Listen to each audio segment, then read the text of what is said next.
I'm Rob Licuria, Senior Editor at Gold Derby, here with Viggo Mortensen, who writes, directs, stars, even composed the beautiful music for the film Falling. It's his directorial debut, and he plays a middle-aged gay man who is forced to reckon with the fractured relationship that he has with his abusive father, who's actually fading into dementia. So there's a lot there to chew on, Viggo. Remarkably, this is your first feature. I didn't know that. I had to look it up. So much of the film then rests on your shoulders in terms of its success. So what drove you to bring the story to life? Well, I mean, I've been trying to direct a movie from a script that I've written for many years. I've written several screenplays. First time I tried to raise the money to direct a movie I'd written was about 25 years ago. And I've tried repeatedly with different stories and almost raised the money, but not quite. And that's been, over the years, been frustrating. But on the other hand, I do understand that, especially with independent film, it's difficult, and if there's sort of somewhat unorthodox stories or challenging stories that don't resolve themselves in a sort of neat package that pose more questions than give answers, it's difficult. And just because over the years I've become a relatively familiar face to some people as an actor, it doesn't mean that I can direct a movie. I mean, there's no proof of it. I haven't even directed a short before Falling, so I understand. At the time I wrote Falling, it was right after my mother's funeral, and my mother had suffered from dementia for a few years, and when she died, I was actually trying to raise the money for another screenplay, and so I went to her funeral. And when someone dies that you're close to, your mother, you look at all the images that you have. You just, everything is very present. All these memories, fragments of conversation, stories you remember about her, stories you share with your brothers, in my case, and others. And at the funeral, I heard different versions of these stories, which made me think how subjective memory is, the same people, the same moment, and yet it's a completely different version of it. And then new stories, and met people that I hadn't known, people, older people who said they'd gone to school with her and so forth. So I wrote these things down. I just wanted to remember it. And when I looked at my notebook a little while later, I realized this could be the structure for a good story, maybe a novella or something, short story. And some days later, I read through it. I thought, well, look at this thing I wrote on the plane, flying all night because I couldn't sleep. It's probably not very good. Just like when you wake up in the middle of the night and you've scribbled something in a notebook, a line that comes, something from a dream or a poem or something, and you tend to read it the next day and go, not so great. I mean, it's not very original. It seems like just a scattered thought. It's not really complete. But in this case, the structure was basically there, and I thought, that's really, I can visualize, especially these memories, these flashback scenes I'm describing. Maybe it's a movie rather than a book, So I started writing that screenplay on the side while I was still trying to get the other movie made. And eventually that other one fell apart. And so then I tried with this, and it took me a few times. I found Lance Henriksen. I had my cinematographer, Marcel Ziskin from Denmark. I had Carol Spear from Canada, production designer I've worked with a few times. She does all the Cronenberg movies. And I started working on it. And even though it was frustrating, just as this has been for 25 years to try to make a movie, it's frustrating to have to wait several years to do Falling as well. I'd find most of the money, lose it, so forth, or have it taken away from us. It was good in a way because I used that time to work with Lance on the script. I used that time. I mean, it's not because I'm a crazy egomaniac that I wore all those hats. It's because I was on my own for quite a long time. So I used that time to not only work on the script and think about locations and what we do with the camera, but I also started working on the music, started to imagine what it not only what the movie would look like, but how it should sound, and the casting initially and so forth. And so it was just partly a function of being on my own, Yeah. and partly necessity, to be honest. As we got closer and closer, and I'd already then finally decided, okay, I'll be in it as well. Maybe that'll help. It was just a unique situation where I had been on my own as the originating producer, writer, everything, so I had thought out a lot of stuff already. And frankly, if I put my producer hat on, it was handy. It was helpful to know that I wouldn't have to pay the composer. I wouldn't have to pay one of the main actors. I wouldn't have to pay the writer. I wouldn't have to pay the director, and I wouldn't have to pay one of the producers anything. That's great. I could put that money into the movie because I had already been told once I finally found some partners, Canadian and British. I was told that I couldn't, in fact, have 7 weeks to shoot it, which is what I'd hoped for. I could have 5. I thought, wow, that's going to be tough, but we can do it. I just have to get organized. With kids and their limited hours, shooting in the winter, limited hours, so forth, and a very ambitious story with different, scenes in the past, the distant past, the recent, complex story. But we organized ourselves really well and went for it. So I didn't want to have less than 5 weeks. So that's why hiring someone who was free free of charge was it wasn't the reason. The reason was because I did have a specific idea. Yeah. If we just talk about the music, which I can send you the score if you want. We've just finished it, and it's longer versions of some of the pieces that you see in the movie. Beautiful. But just talking about that, I had such a clear idea of what it would be, and had written some of it before we started, some more during the shoot, and the rest during the editing. We didn't have really any money left to go and spend weeks in a studio with an orchestra or something. And we didn't have to, because we had worked it out. I had worked it out with Buckethead, the guitarist, and I knew what I wanted to do. We did it in 2 days. We recorded everything super fast. And that was just the way we made the movie. It was kind of nuts. I remember going back to Lance, on the third and final time, the summer before we went and shot in the winter. I said, Lance, we're going to make the movie. And I had talked to him for several months. We're really going to make it. He goes, really? Oh, congratulations. I said, do you still want to take part? And he said, yeah. I said, well, that didn't sound very, very certain. It's not forced labor. You don't have to do it. If you don't want to do it, it's no problem, And he said, no, I want to do it. It's great. It's just going to be difficult. I go, yeah, no, I know. It's a lot of text, and it's more than you usually have to deal with. There's a lot of emotional layers to this character, the dementia, everything else. And he goes, no, it's not that, although that is going to be tough.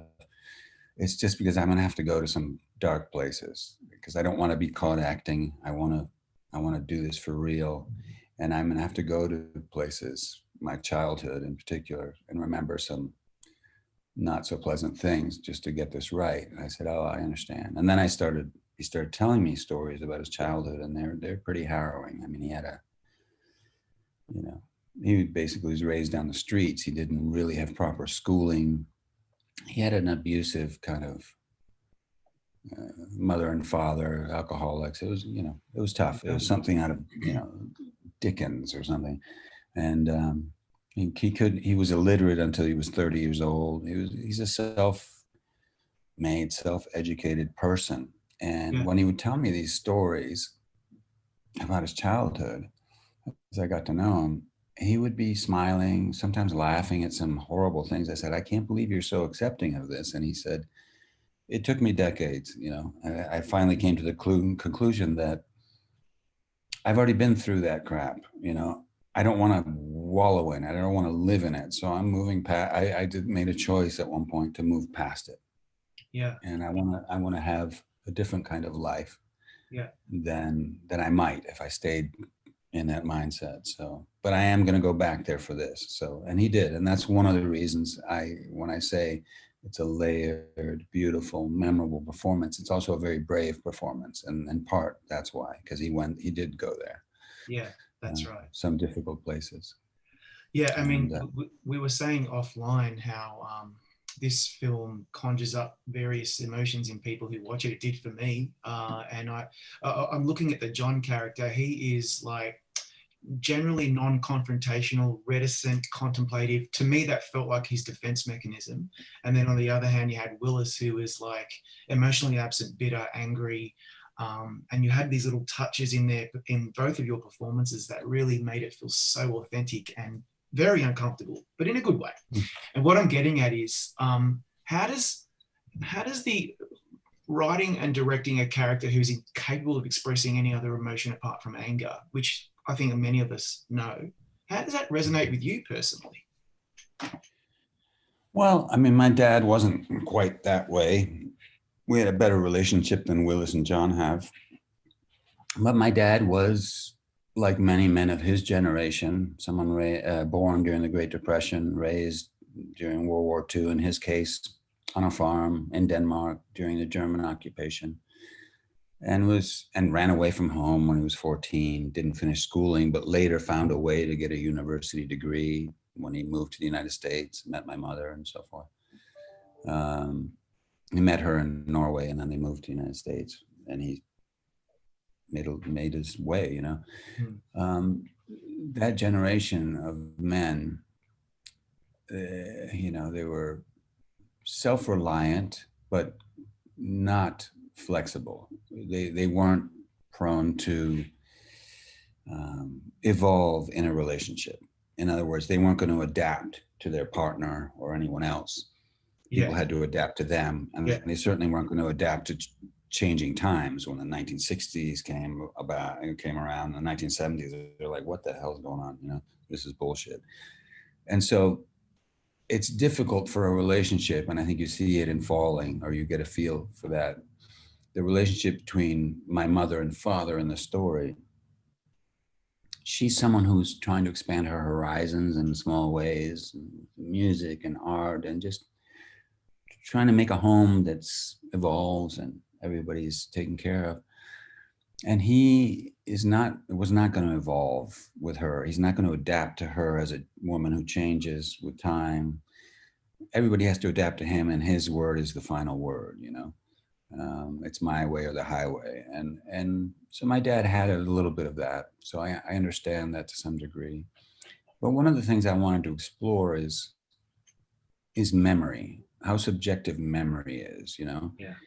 And I think that in the story, I mean, it's a story that's about memory and about communication and how memory forms us. You know, we like to think, because the present is confusing and it's in flux, it's not set in stone yet, it's just evolving, and the future is unknown. I think we like to think that the past is reliable. Well, I know what happened before, at least, even if today is very confusing. I have photos, I have videos, I have diary entries, I have accounts of what happened, my own and others who were there with me. But all you have to do is have a conversation with someone you know about the same event, the same person, and you're likely to have different versions of that. Yeah. This was something I found when I went to my mom's funeral, which is what stimulated writing the story. It was like, wow, that's a completely different version of what I heard. And I was thinking about this thing of memory and how it affects it, you know, even though we try to control our past in a way subconsciously in order to feel comfortable in the present. Yeah. I think it's our past that definitely controls our present. How we choose to remember what happened to us in the past dictates how we behave towards others and how we react to our environment. Yeah. But at the end, in this story, the broken bonds of affection, of family affection that used to, you can see it in the flashbacks, that used to unite this family, this father and son, even the parents in the past, by visiting those memories of times where things were not as bad as they are now, even if they're subjective, Yeah. that can help them overcome a part of the pain that they have caused each other. I want to hear what you have to say very briefly about the pivotal scene towards the end, because the men exploded each other because all of that rage and pent up anxiety blows over. And Lance told me how nervous he was about it, but how great you were, and how the whole crew wanted to watch it. So, like, very briefly, tell us, like, I mean, that must have been a great highlight for you as the Helmer on the project. Well, that was a scene that I knew had to be, I mean, every scene, every moment in the movie, we worked hard on and we prepared well, and casting was important. And I'm really happy with, from 4-year-old Grady McKenzie, who's the boy with the duck and all that, plays my character when he's 4. From him all the way up to Lance, who's now 80 years old, every actor, I mean, for this particular story, that was for me, whether you know these actors or not, that was for me an all-star cast. It was just couldn't be better. Yeah. I mean, people obviously know Laura Linney, and maybe some people know Lance, but you know, this was an amazing cast. That scene, I knew was a turning point late in the story. It was what all this, maybe for some audience members, frustrating, just repetitive, abusive behavior, you know, this psychological violence inflicted on John and other members of his family by Willis, Lance Henriksen's character, for a long time, which was intentional. I wanted to create a different kind of tension than you usually get in a drama, which is usually about conflict, two forces hitting each other. One person's attacking, the other person's going, no, no, no. Not easy to do, but he's consciously doing it because in the past he's fought his father, and that ends up where you don't talk for months or years. And so he wants to help this guy who definitely needs help mentally and physically. And he's made a choice to not react. No matter, he knows he's going to have to take a lot of crap, but at a certain point he can't take it anymore. So it's like we're tensing the bow, pulling that string back and back and back until either the bow is going to break or the string's going to, you have to let it go. And then what happens. But that scene that you're referring to was crucial, because if that scene wasn't disturbing somehow, uncomfortable to watch and listen to on some level for the audience, then we weren't going to really earn what happens after that and towards the end of the movie. Not really. And as we were working on that scene, we started shooting it, and the first sort of jousting, you know, the little sparring that's going on verbally. And we took a break because we had to fix something with the camera or change a lens, I guess. And Lance and I went outside, and Lance said to me, usually we'd go outside and take a break and we talk about other things just to get away from the sort of the work for a few minutes. But he turned to me, he says, how do you think it's going? I said, it's going okay. It's correct. I mean, we're hitting the right beats. But since you ask, I think that okay is not good enough here. If we want the audience to feel uncomfortable, we have to be uncomfortable. And I don't know if we're going to get there today. So I made a choice, even though we had a very limited schedule. I said, I think you should go home and just rest, take it easy. I'm going to direct some scenes. We're going to do some flashback scenes where I don't have to act. Direct the kids and Hannah Gross and do some other stuff. And Sverrir Gunnarsson, some scenes with them. And I said, let's do that the rest of the day. You just go home, rest, eat, do whatever you want. Think about the scene, don't think about the scene. And tomorrow I'm going to do the same thing. And I'll call you at the end of the day. And then we'll come in Friday and we'll just go at it. And I said to the first AD, I said, I know we have a limited schedule and we can't really repeat scenes. I'm not asking to repeat. I just want to take a break and recharge because this is crucial, this scene. And it was good we did that, because when we came back, it was a whole different story. And there was an intensity there and a no holds barred on the part of Lance, just a fearless kind of approach to the work that day. And it was stunning. It was disturbing and uncomfortable. And we just let it go and trusted each other and just went for it. And it was bitter and it was brutal. And when we finished the scene, there was silence. And I looked around and people were visibly moved. And Yeah. I didn't go there, but Lance told me he went around the corner into the room where the monitors were, the video village. And because the whole crew had gathered in there, even people that were usually outside, they were all sitting there quietly because they wanted to see what happened with this scene. And he said they were weeping, men, women. And that was early in the shoot, you know, it was a tough scene to have to do early on. It was just because of where the locations were and stuff. But that changed everything. Then people really started sharing their family stories, and it became a very emotional and very satisfying journey just as a collective. And that's the thing. I mean, I knew it would be difficult to direct a movie, and especially this kind of story. To do it right, it would be difficult.